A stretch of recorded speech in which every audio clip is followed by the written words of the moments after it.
the Hawkeyes, media-wise, are very low. Your expectations for Coach Ferentz, his team, are very high. Can you comment on both ends of the spectrum?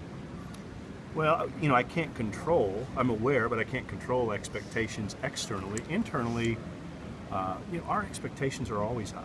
And I think part of that is because of the success Kirk has had during his tenure. So we go into every season, you know, when we're undefeated, 0-0, we go into every season thinking we can win every game. And so without being outlandish, that's the goal. The goal is our first game, we line up, we attempt to win it.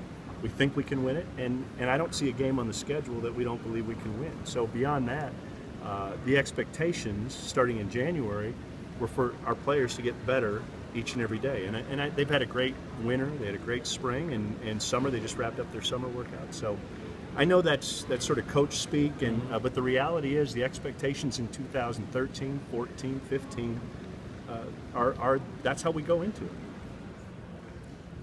The big picture thing with the athletic dorm and you know, painting a big picture, do you see that as being a hard sell in light of where the football program is right now and how it's struggling to get going again?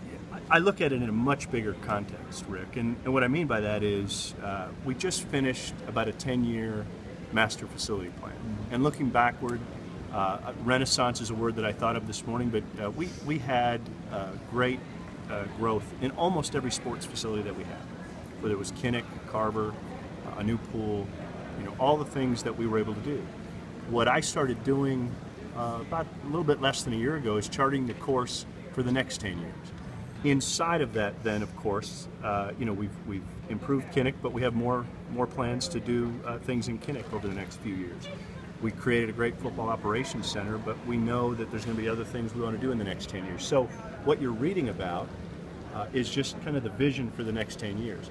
I don't want to talk specifically about those facilities right now because I want to, out of respect for the Board of Regents, they haven't had a chance to, next week we'll present it to it. But in the bigger context, it's really my chance to chart the course for the next 10 years, and I'm excited about it. But you really have to do that, don't you? I mean, to stay up with the teams in your We have conference. to do it because I want our student athletes and coaches to have a great chance to succeed. Most importantly is the people, the student athletes and the coaches.